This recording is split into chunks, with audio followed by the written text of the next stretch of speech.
98% of the people you see living the life you dream about followed a basic system to get where they are today. If you pay close attention, it's clear how to become rich. I've done endless research and discovered the same pattern in every single case study. So here's the blueprint to making more money and creating the life you dream of. Welcome to Early Career to Entrepreneur, where we give you practical steps on making more money in your career, side hustle, and online so you can eventually become your own boss and build wealth. Not everyone's in a position to just quit their job and become a full-time entrepreneur. So in today's episode, if you're looking to advance in your career, I'll be leaking the secrets of a recruiter on the best methods to actually land higher paying jobs. If you're looking to make extra cash, I'm going to be giving you some details about my favorite side hustle that's capable of generating thousands of dollars a month. Then if you do one day want to become an entrepreneur, I'm going to share with you a story of how one woman built a 7-figure empire by creating content online, which is the fastest growing small business on the planet right now. And lastly, what's the point of having money if you don't know how to manage it? I'll be uncovering one of the most infamous tricks that banks use every day to keep us broke and prevent us from building wealth. All that's coming up right now. What do you think happens to most of your job applications? As a recruiter, I've seen more resumes trashed than I can begin to explain. In fact, companies are designed to automatically reject 3 out of 4 applications right off the bat. But what most don't know is there's a far superior way to actually get into a higher paying position. I've been a recruiter for over 15 years, and there's a major problem with people just randomly applying to jobs. Now, I'm not saying that no one gets hired that just applies to a company, but there's a major uphill battle that goes on behind the scenes that no one in the job market ever sees. And over my career, I've been told to never share this information with candidates.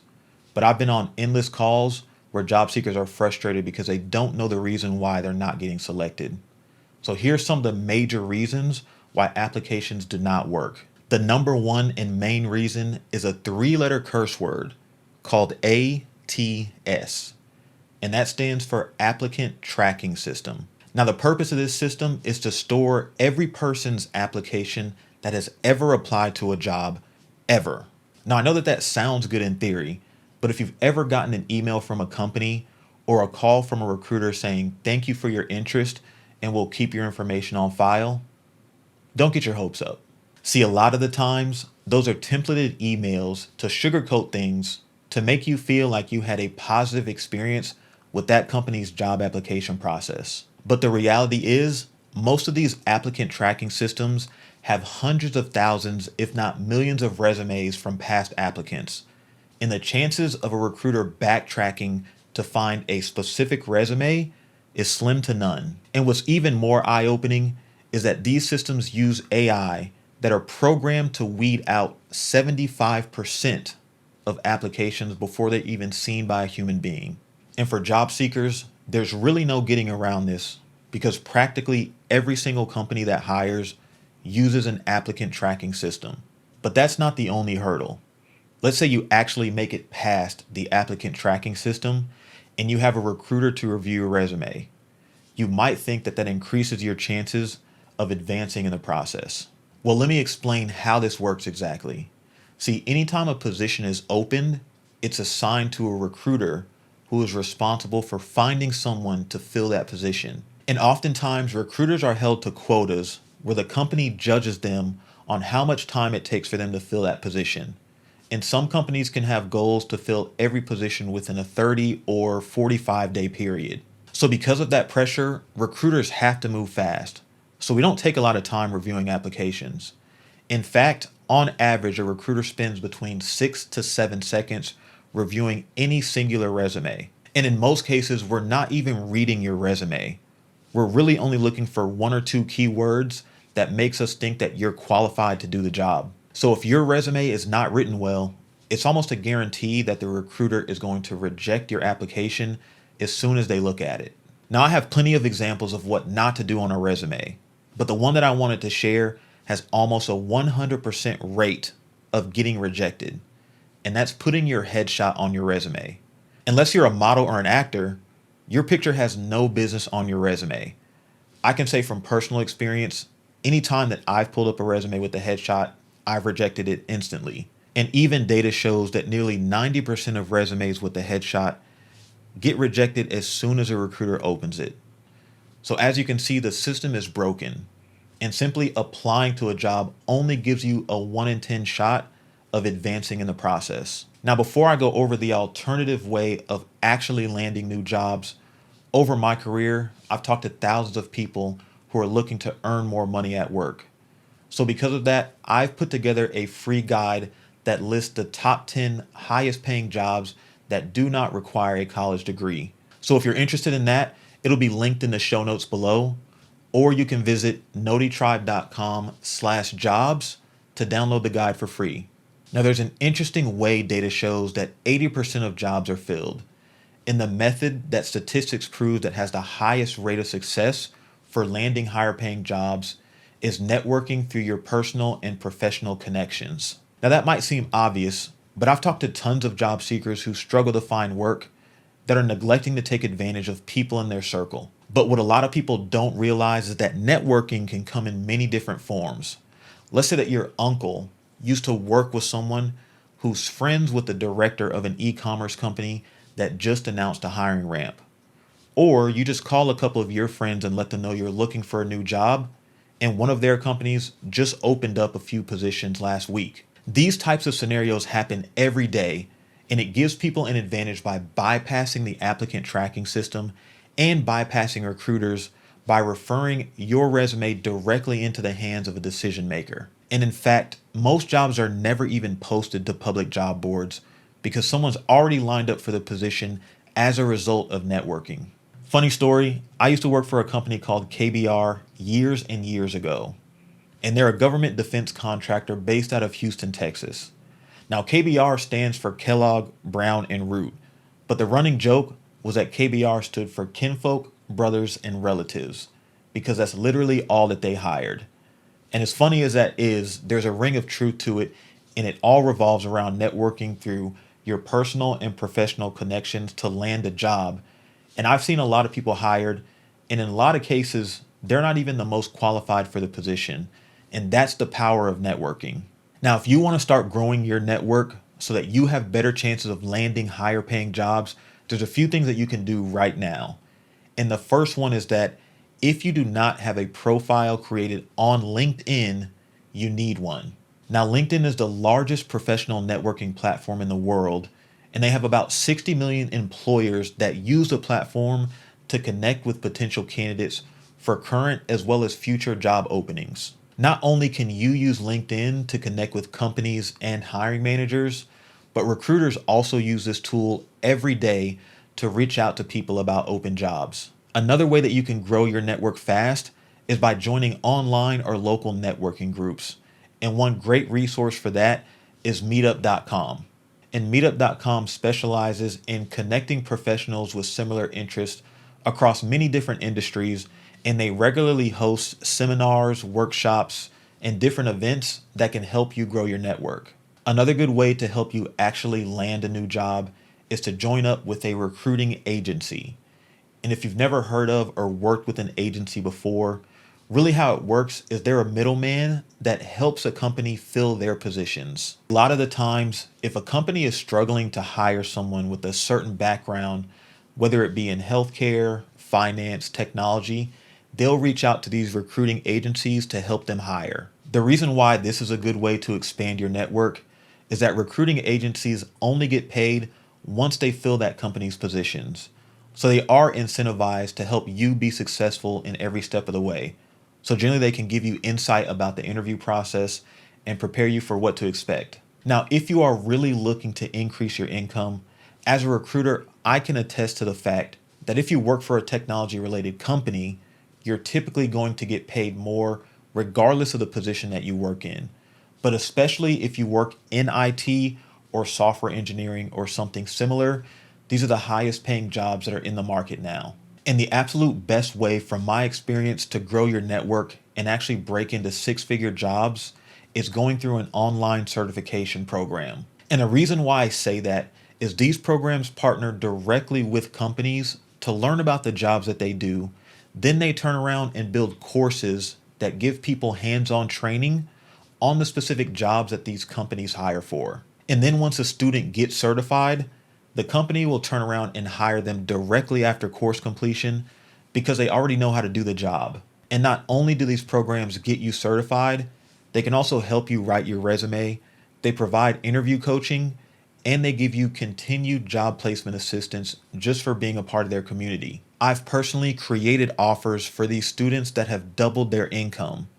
And right now, this is one of the best online certification programs on the market. A recent study shows the average person spends over $30,000 on an education, often leading to both underpaying and unfulfilling jobs. If we actually want to start making more money in more meaningful careers, we cannot follow this trend any longer. Thankfully, there's a modernized service called Course Careers that thousands of people are using to land some of the highest paying jobs in the industry. By attending one of their hands-on training programs, you can get certified and hired into jobs with up to $80,000 starting salaries in just 8 weeks. Whether you're more passionate about working with products or people, Course Careers offers certifications in technology sales, software design, customer success, and more. This is the fastest and most affordable way to start or change your career. And the best thing is, they partner directly with employers that hire their students straight out of training. You can check out everything Course Careers has to offer by tapping the link in the show notes below,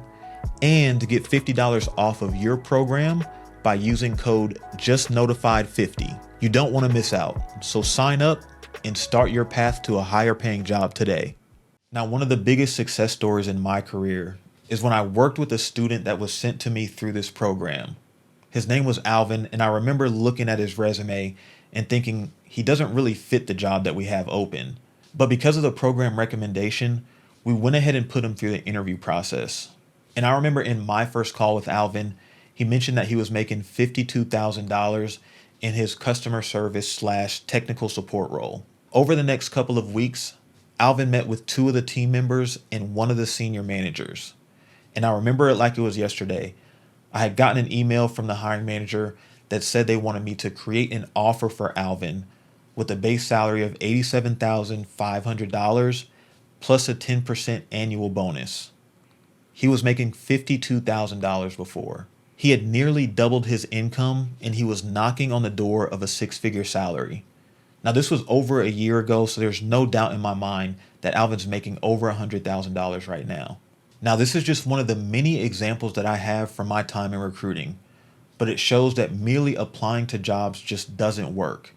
And if you run the numbers down, submitting job applications gives you about a 10% chance of actually landing the job. So if we really want to make more money, we have to change our approach. If you're getting any value from the show, please like and subscribe on YouTube and give it a 5-star rating on podcast because it helps spread this information to other people. And if you're looking for even more ways to make money, stay tuned and I'll be back shortly. Hey, Just Notified here. Follow me over on Instagram where I go live and share a lot more money-making tips. You can find me at Just Notified. I'm a real big spender and a big tip giver. Not a star right now, but I'm a big. There's a small group of people that shop to make money instead of spending it. And this sneaky side hustle is capable of making thousands of dollars a month. She buys used clothing and resells those items online. Third-party sales on Amazon have exploded in recent years. That's where people buy items on sale, then they turn around and resell them on Amazon for a profit. So I decided to give it a try as a complete newbie. And you won't believe how much people paid for some of the things I found that others just threw away. A couple of years back, I started to notice something interesting about our society, and it's that most of us live wastefully. And that's not just me casting judgment. There are studies that show the average American spends $18,000 a year on things that we don't need. And that could be anything from clothes to toys to the latest gadget that comes out, and the list goes on and on. But because of that trend, something has emerged that people are doing as a side hustle to make thousands of dollars a month. And some people have even started doing it full time to make a 6-figure income. And that something is called retail arbitrage and online arbitrage, which is really just a fancy way of saying that you go out and buy something for cheap and then you mark it up and sell it for a higher price. Now, the ripple effect to this out with the old and in with the new mentality causes a lot of people to overspend to the point where they're in desperate need of money. And that's where you start seeing things like garage sales pop up. Or people have so much stuff that their home is so cluttered that they start donating things to thrift stores like Goodwill and Salvation Army. And those are the things that resellers take advantage of. But that's not all. Even major retailers go through the same cycles. Let's say that the season is starting to change. Winter's coming up and a store has to get rid of all of their summertime apparel. What do? They'll cut their prices to 50, 75% off just to get people to buy it, to clear out room for their winter inventory that's on the way. So the next time that you're walking around a store that has a big clearance section or they're having a major sale, if you pay attention close enough, you probably will see someone walking around that does not work there, that's scanning some of the stuff to see how much it's selling for online. See, there's a lot of people nowadays that sell things online using platforms like eBay and Amazon. And matter of fact, 60% of the products sold on Amazon come from independent sellers, meaning somebody like you or I are actually sending products from our house to a buyer once they order something off Amazon. So once I learned about this, I had to try it out. But I was still skeptical about the whole thing, so I wasn't going to waste any of my money. So what I did was I signed up for a free seller account on Amazon and on eBay. And then instead of going out and buying items, I just looked around my house to see if there was anything that I didn't use anymore. I found an older version of a PlayStation that I didn't even realize I had. There are a few pair of shoes that I barely wore, and there were some clothes that I had that didn't fit anymore. So then what I did was I started taking pictures of them and then listing them online to see if I got any bites. Then once I had everything listed, it was like a week that went by, and then I got my first order. And then the day after, I got another order. And that cycle continued for a few weeks. And next thing I knew, I looked up and I had sold over $500 worth of stuff. Now, even though I was excited about making those sales, I still hadn't truly gone out and found something at a cheap price and then sold it for a higher price online. So then I started dipping my toe into some garage sales around my neighborhood. And I went to a couple of thrift stores to see if I could find anything valuable that people would pay a higher price for on eBay or Amazon. But the only things that I was coming across would be something that I paid like $1 or $2 for, and then somebody would buy it for maybe $9 or $10. And I really wasn't making much money at all. And I was taking time out of my evenings and weekends to do this. And after a few weeks, I was convinced that it really wasn't worth it at all. But then I came across something that got me absolutely hooked on reselling. And I remember it like it was yesterday. I was out running errands, and on my way back home, there's actually a local mom and pop thrift store just down the street from my house. So I thought to myself, I'll stop by on my way back home and see if there's anything there. I'd never been to this thrift store before, so I didn't know what to expect. But I remember walking up to the entrance, they had like a bunch of bikes that were lined up, and they were all rusted, and half of them only had like one pedal. So I really thought I was going to be wasting my time, but I said, hey, I'm already here, so let's check it out. So when I walked into the store, they had it set up to where like, the toys and everything was on one side, and then on the other side, they had clothes and shoes. But on the toy side, there was a bunch of stuff on the floor, so I wasn't going to go over there. So I was like, okay, I'll just look at the clothes. So I remember as I was thumbing through some of the clothes that they had on the rack, right underneath the clothing rack, there was a basket of clothes also. So then I started looking through the basket, and most of what was in there was like dress shirts and collared shirts. But I came across this sweater that felt like quality material. So I pulled it out, and it just looked different. It was like a V-neck sweater, and it had blue and burgundy stripes along the neck. It kind of looked like something that Carlton would wear from Fresh Prince. So I said, okay, let me see if I can find if anyone has bought this sweater online in the past. And I happened to find that exact sweater that a lot of people had bought before on eBay. So I decided to buy it because after all, they were only charging $2.99. And then when I got home, I made sure to take a couple of nice pictures and posted it on eBay to see if anything would come in. Now, to be honest with y'all, it was not a quick turnaround. I think I had it listed for like a month, but I remember one night I was sitting on the couch watching TV, and then I got a notification from eBay that I had sold that sweater. and somebody paid me $125, plus they paid an extra $15 for expedited shipping. And remember, I only paid $3 for it. After that, I had to look into why somebody would spend $140 on a sweater. And I found out that this was a vintage piece of clothing. Back in the 90s, Izod Lacoste was one brand, but since then they split up. So it's now either Izod or Lacoste.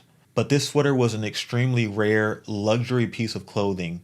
And I looked into who purchased it, and it was actually a retailer out of New York. And the wild thing is that someone just donated it to a thrift store. And after that sale, it was a wrap. I started spending all of my free time reselling products. I mean, anything from electronics to household goods to clothes to toys, anything you could imagine. In the third month as a reseller, I made $5,350. Now, in my opinion, this is one of the best side hustles that you can get into because you don't have to have any money to start. I mean, you could simply just start selling stuff that you have laying around the house. But I don't want to make it seem like it's effortless because it takes a lot of time to learn the process and learn how and where to find deals. Because the only way to be successful reselling is to find items at the cheapest price possible. And here's one of the tools that I use to be able to find cheap products. Imagine getting exclusive discounts on brands like Nike, Adidas, and Reebok when you're buying inventory to resell. With the Rakuten Cashback app, you can get additional savings both online and in store to help you save money at checkout. Rakuten is a completely free service that partners with over 3,500 retailers to give you a percentage of what you spend back in cash. And in the past, I've seen anywhere from 8% up to 20% cash back. But one of the best features about this app is the coupon code finder that automatically searches for and finds discount codes for even more savings. And that's not all. If you sign up using the link in the show notes below, they'll give you a $30 bonus just for using the app. If you're looking to resell stuff for profit, Rakuten is truly a must-have. So tap the link in the show notes below to sign up for your free account today and pocket your $30 bonus. Now, if you're looking for a way to make extra cash, whether you're trying to pay off debt, start investing for retirement, or just saving up for a vacation, reselling is a great way to do that. I personally know a few people who make a full-time income and were able to quit their 9-to-5 because of their reselling business. So if you're interested in looking into it as a side hustle or possibly a full-time business, I have a lot of information on my channel about it. But if you want to find out even more ways to make money, stay tuned and I'll be back shortly. If you're enjoying this episode, you can also listen to us on the go. Find Early Career to Entrepreneur wherever you listen to podcasts, and give us a follow today. I'm a real big spender and a big tip giver. Not a star right now, but I'ma be a big. Imagine what it'd be like to never have a boss again. This Louisiana native has built a 7-figure income by mastering a simple element on YouTube. Not only is Michelle getting the attention of millions of people every month, but what she's doing behind the scenes can cause just one of her videos to make tens of thousands of dollars. And I'm gonna show you exactly how she does it. If you wanna talk about quitting your job and becoming your own boss, if you wanna talk about entrepreneurship, there's not a better way that I can think of other than creating videos online to do that. And this daredevil has built an absolute empire from nothing to creating her own full-time income, creating videos on YouTube. So in today's episode, we're gonna be covering Michelle Carre's channel and how she's been able to make a full-time living creating videos on YouTube. And the way we're gonna do that is I'll break down a few different areas. The first being an overview of her channel. Then we're gonna talk about her most popular video and about how much revenue that it's generated. And lastly, we're gonna talk about the secret strategy that she uses to get millions and millions of views every time that she uploads. So let's go ahead and hop into it.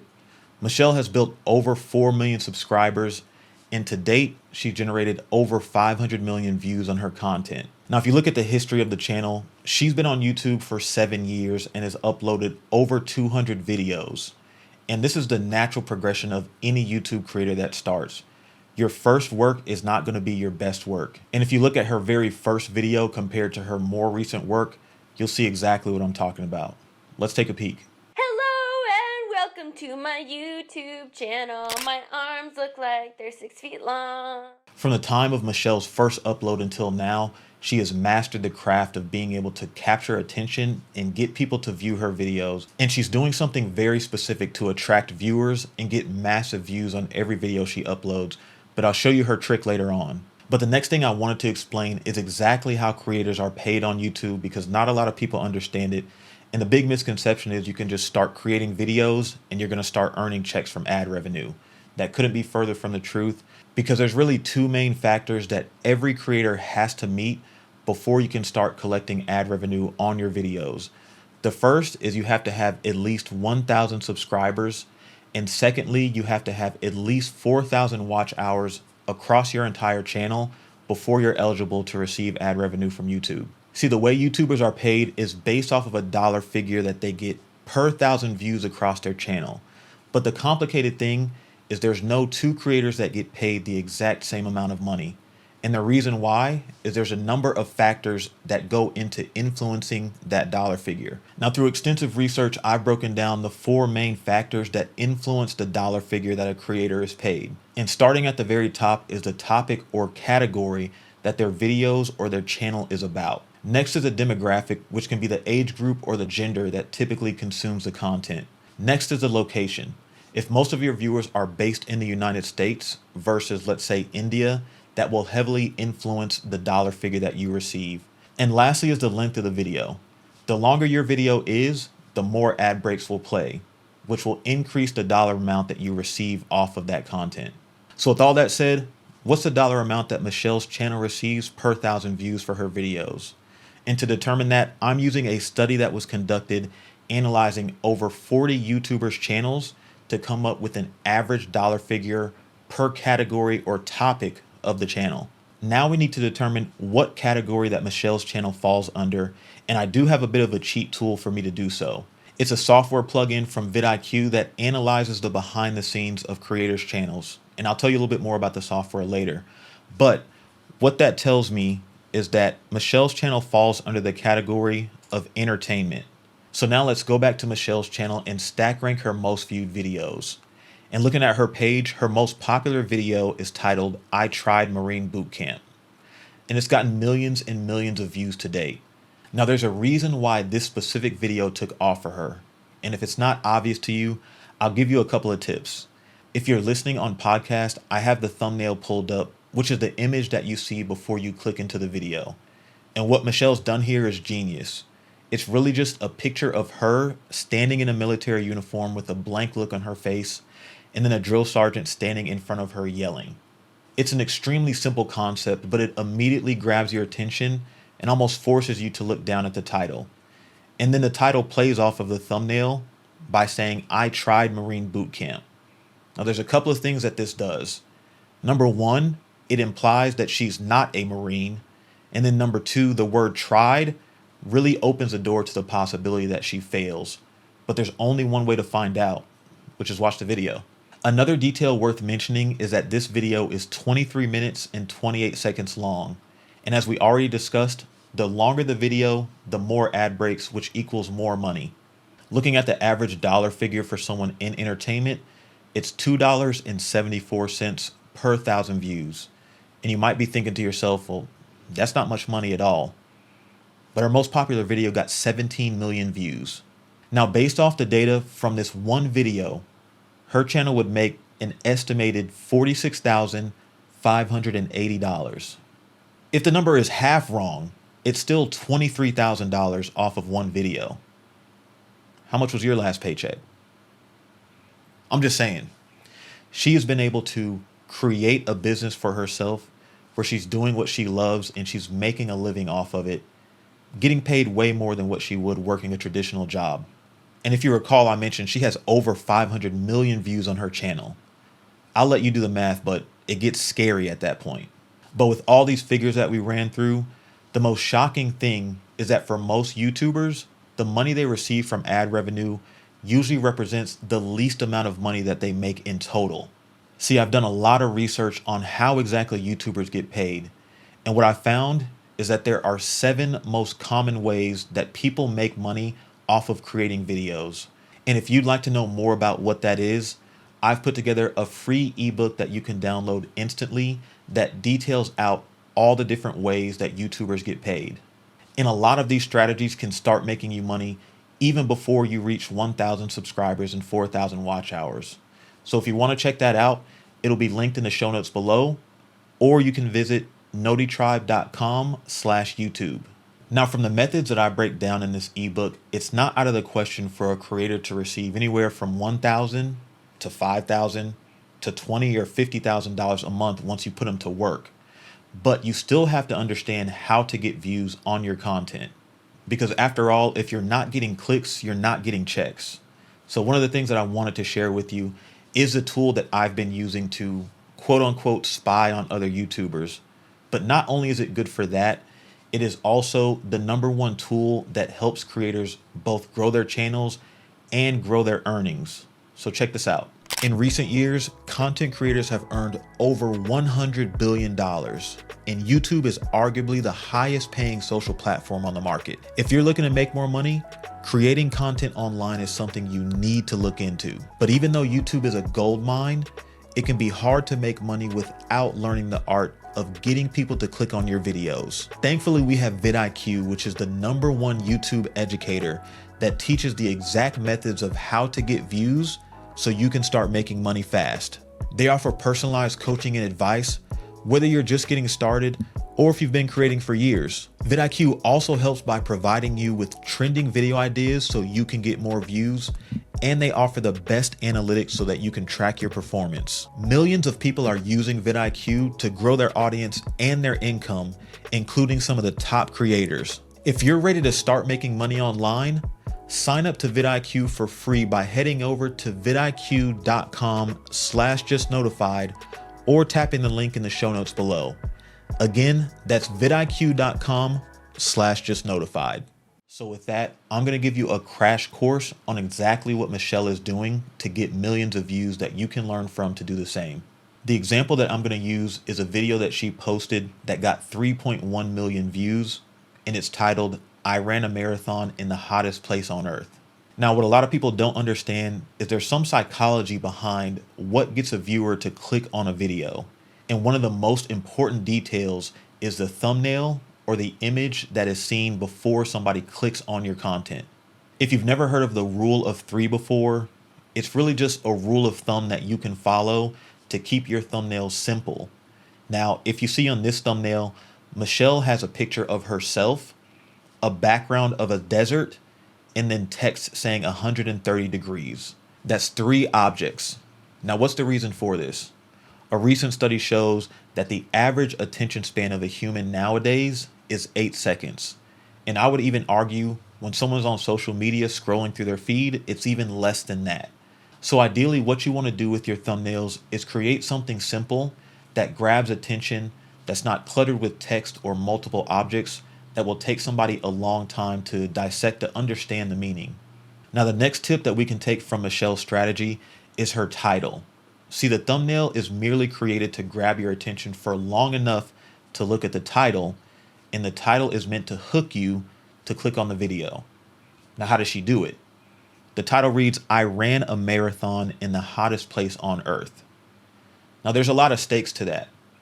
She could simply have titled it, "I ran a marathon," and that probably would not have gotten 3.1 million views. But she raised the stakes and she put herself through an experience by running a marathon in the hottest place on earth. I mean, you can't really get much more than that. And I'll say for me, this was the first video that I ever watched from Michelle, and there was no way that I wasn't going to click on it.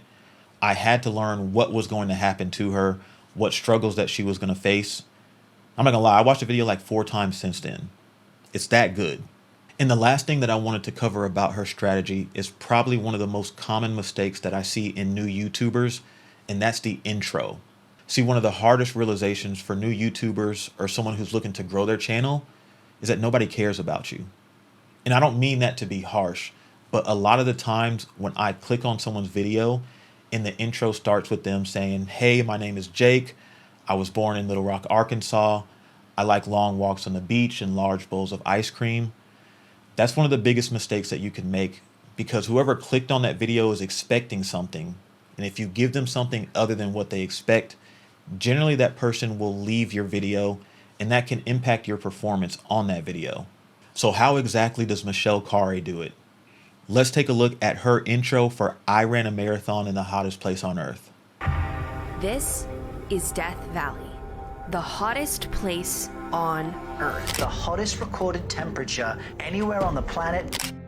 So, what would happen to the human body if you ran a marathon here in the hottest month of the year?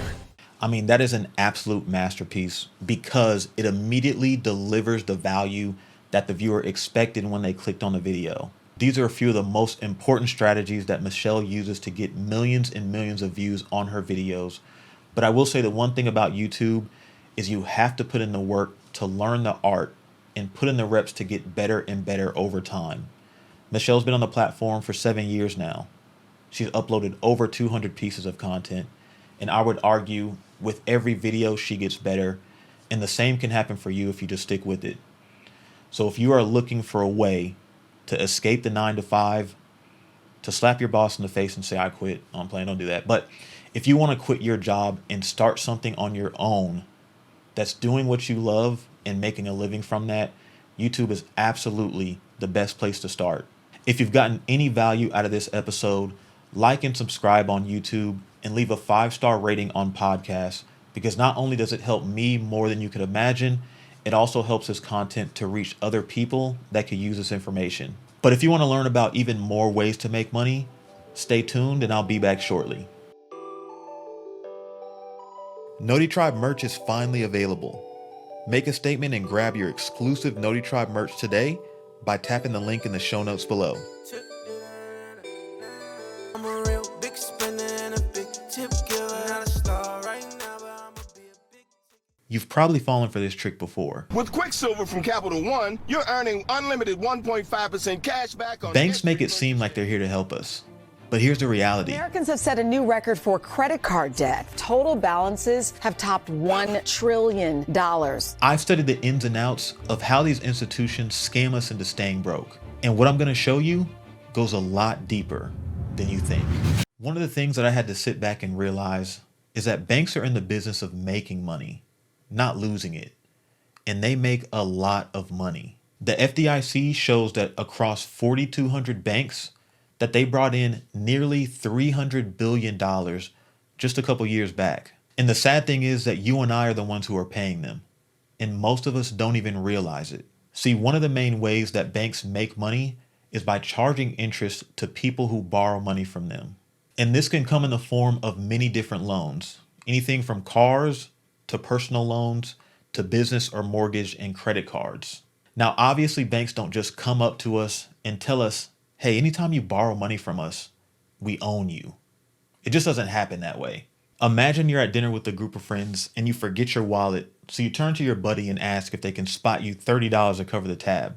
So they say, yeah, I got you.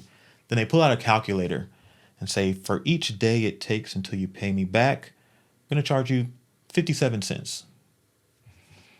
I mean, we're probably never going to borrow money from them. We might not even be friends after that. So why do we keep taking out loans? And I'm not judging anybody because it's really not even our fault. See, banks are master marketers and they have dedicated departments with some of the most brilliant marketing minds on the planet. They've done decades and decades of research and study our spending habits to know exactly how to get us to borrow money. That's why you see commercials with well-known actors and influencers that play during popular shows and major sporting events. In 2021 alone, Chase and Bank of America each spent nearly $3 billion with a B on advertising alone. No wonder why we get sucked in. And here's the most sneaky advertisement of them all. You use the Quicksilver cards from Capital One with no annual fee and unlimited 1.5% cash back on every purchase everywhere. Tricks like these have led our country to being in over $1 trillion of credit card debt. But there's a reason why it works so well that taps into the way that we think. But before I get into the psychology of how it works, we have to realize that if we continue to borrow, that we're going to be living paycheck to paycheck and remain broke for the rest of our lives. And to break this cycle, We have to be more intentional about where our money's going. Recent data shows that the average person who takes the time to monitor where their money is going saves nearly 10% of their paycheck. And one of the easiest ways to track your spending is by using Rocket Money. Rocket Money is the #1 mobile app on the market that helps people track and save their money every day.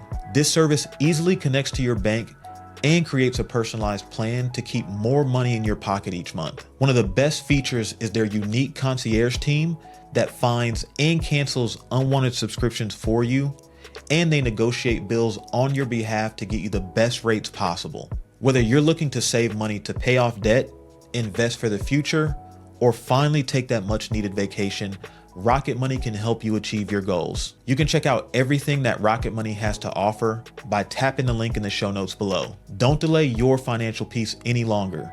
Sign up today and join the more than 3 million people that have taken control of their money. So here's a few of the main problems with cashback rewards, or really any credit card for that matter.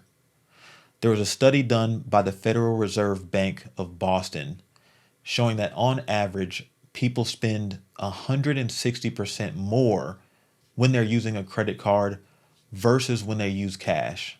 And the interesting science that came out of this study showed that when people used cash to purchase something, it triggered a sense of loss when they handed that dollar bill over to the cashier. And so they were a lot more intentional about where they spent their money. But conversely, using a credit card, you don't really feel anything.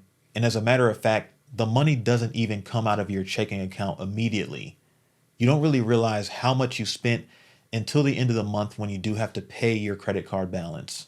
So because of that, the use of credit cards showed a pattern in people to regularly overspend to the point where they had to start relying on credit cards to have money month to month. And to make matters worse, the cashback program makes us feel rewarded for spending more money. But when you look at the math, we're literally stepping over dollars to pick up pennies. And what's even more sad is that the banks aren't actually giving us anything.